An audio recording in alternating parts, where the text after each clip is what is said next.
Guys, it's finally happening. The moment we've all been dreading / looking forward to. The closure and complete destruction of the Lost Continent. Yeah, it's about time, isn't it? The Universal Land that's been in total disrepair for the longest time is finally kicking the bucket. Who would have thought? If you for some reason don't know what I'm talking about because you haven't been keeping up to date on the riveting news of Universal, let me quickly get you up to speed. So apparently, Universal, they've begun the process of filing demolition permits for Islands of Adventure. What do these demolition permits entail? Well, we don't really know. The only evidence we have that verifies this permit even exists is this one screenshot that I found from Twitter. Great. This caption may not give us a whole lot of concrete evidence, but at least it's something. I just wish this something had a little more to it, because this post basically tells us next to nothing. The only details I can grab from this permit is that the project is labeled as number 555. The demolition, it will encompass an area of 4.9 acres, including but not limited to retail, show/attraction space, and associated utilities. When was this permit issued? Unknown. When does it expire? Unknown. But we do know that the application status is open, so there's that. Obviously, we're not going to get a whole lot from this document. Pretty much everything was redacted. The real smoking gun from the screenshot is the 4.9 acres. However, the question still remains. Where is this 4.9? Toon Lagoon? Dr. Seuss? Or, just hear me out, maybe it's the Lost Continent. The land that has absolutely nothing to offer and has been sitting 3/4 abandoned for years. Yeah, this is probably the 4.9. The Lost Continent, man, we have been waiting for a replacement to this land for so long now. And it's a bittersweet thing to see this actually starting to happen. Hopefully the replacement will be a worthy successor, but what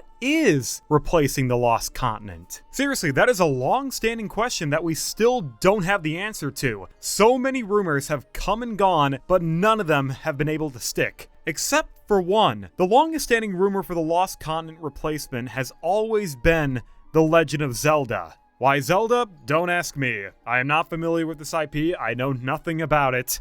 But I do understand a lot of people, they love this game, and it seems like Universal, they enjoy working with Nintendo, so let's put 2 and 2 together and say Universal plus Zelda equals potential new land. And at some level, I think this might be the IP to replace the Lost Continent, but I'm not gonna etch this take in stone with 100% certainty, because I do have my doubts. For one, would a Zelda replacement really fit within Islands of Adventure? Wouldn't this land be a better proposal at a park like Epic Universe? After all, they already have Super Nintendo World, and they do have that extra plot of land right next to Nintendo, so wouldn't it be a better strategy to have all the Nintendo IP within one cohesive bubble, rather than having one Nintendo land at Epic and the other at Islands? Well, yes and no. I can swing either way with this one. Yes, there is a benefit to having all the Nintendo properties within one region, and there is definitely an upside with separating Mario from Zelda, and that something is what I would like to call the power band theory. I've discussed this before in a previous video, but let me just give you a quick synopsis here. So the power band theory relates to the fact that Super Nintendo World, it's not just a land, it's an upcharge attraction. The power bands at Super Nintendo World, like the wands of the Wizarding World, are interactive tools that you purchase for a nominal fee. They're products that Universal can upcharge and sell to the consumer. Yes, you could just enter Super Nintendo World and only enjoy the rides and admire the land by itself, or you can purchase a power-up band and interact with the land. You can play games, you can earn points, you can unlock Easter eggs. The power-up bands are meant to add an additional layer to Super Nintendo World, and most importantly, generate additional revenue. If you haven't noticed, Universal, they've been leaning in hard on interactivity within their lands. Lands like Super Nintendo, Diagon Alley, Hogsmeade, they all have interactive checkpoints, where you can scan your power band or wave your wand and make the land come to life. It's an added layer of complexity and expense that Universal didn't have to incorporate, but they did. All because they want to sell to the consumer. That's the real motivation. Universal wants to sell you a product, and they want to make sure they can give you value for that product. Sure, a Harry Potter wand by itself might be cool, but the fact that I can use it and play with it inside of Universal makes my purchase even more special. And that's the same principle for the power bands. By the way, guys, I am not a corporate shill. This is just Universal's thought process. Sure, buddy.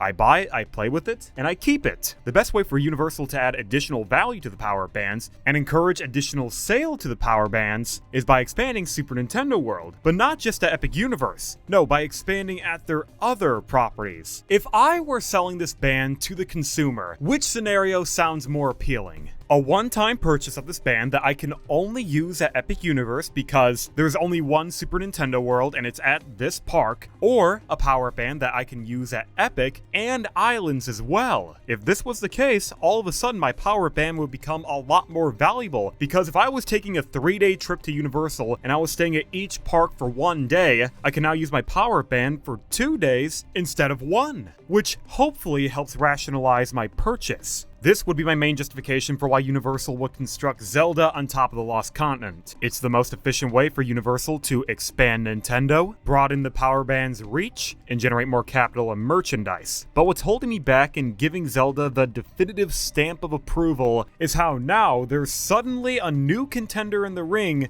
for the Lost Continent. From out of nowhere, people are now speculating that the replacement is going to be a One Piece land.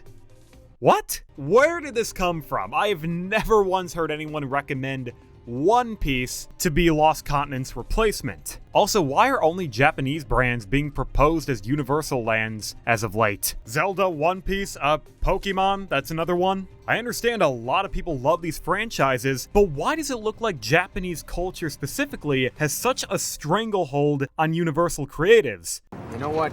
After getting to know you a little bit, I realize this is not what you're all about. In fact, let's just throw it out, all right? Let's just keep all the plans simple, forget all the niceties, and maximize our revenue. That's what it's all about anyways, the profits. But do me a favor, just give us your account and your trust. That way we can get the hell out of this dump, go to a TGI Fridays, do some Jell-O shots till this guy pukes up a lung.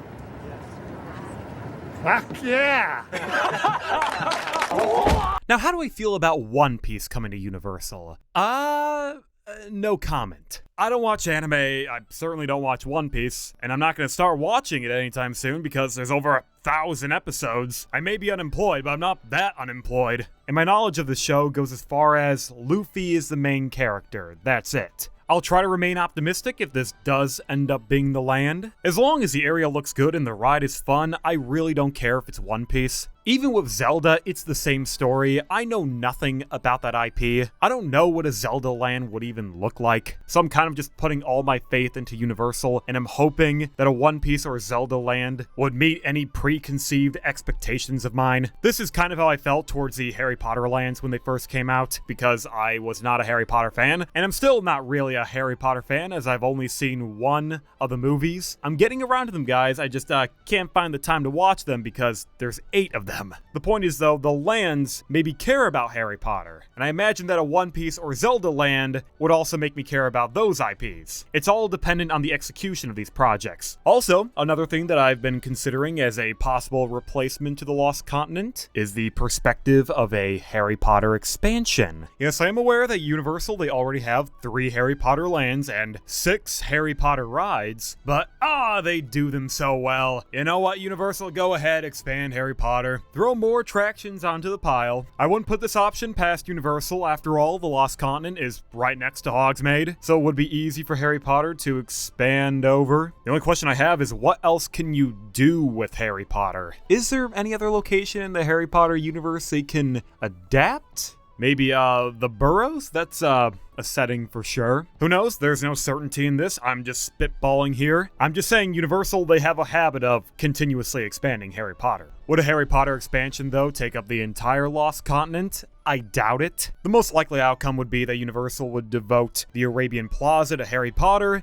and the Lost City to whatever other franchise they choose. Overall, it's going to be a bit of time before we get a definitive answer on what's happening with the Lost Continent. 2 years, I want to say. But the fact that Universal, they're already getting ramped up for their next land is pretty exciting. I just wish it didn't have to come at the expense of the Lost Continent. Because even though there is absolutely nothing to do in this land, and I mean nothing, there's no attraction here other than a restaurant, I did love the Lost Continent. The land, it did look fantastic, and in my mind, it was my second favorite area at Islands. It's sad to think that back in the day, this used to be the park's flagship land. It was, really. It used to have Poseidon's Fury, the Sinbad Show, and Dueling Dragons. And it was divided into 3 sections: the Lost City, the Arabian Plaza, and Merlin's Wood. And over the years, we just slowly saw this land being stripped away until it became the bare bones waste of space that it is today. Merlin's Wood is long gone. The Sinbad Show closed back in 2018, and I didn't even know what that show was because I never saw it. And Poseidon's Fury shut down back in 2023, even though prior to that, the attraction was already closed for an extended period of time due to a refurbishment. The Lost Continent has just been operating on borrowed time for a while now, so it's about time that it finally got the axe. Hopefully though, I'm praying that Universal, they save a small sliver of the Lost Continent, because even though demolition it's already being filed, it isn't going to be for the entire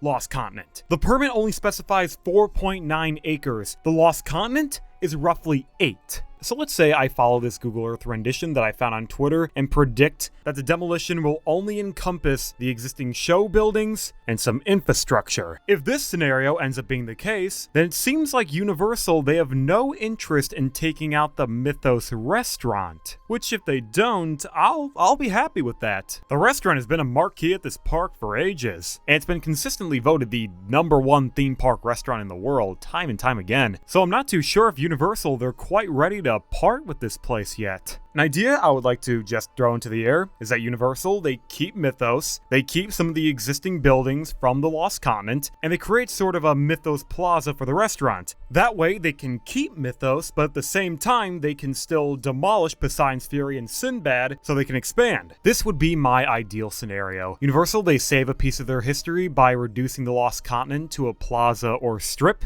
and then they take the remaining space to add new lands and attractions. Hopefully this is the case. I'm sure Universal has considered this. It's perfectly fine for Universal to have one restaurant that's a little out of place from the rest of the park. Somewhat like the Blue Dragon restaurant over at Epic Universe. That place, it doesn't exactly fit within the theme of Celestial Park, but it still looks good, and it's able to coexist within the rest of the area. This can hopefully be the same case with Mythos, but depending on what Universal has planned, only time will tell.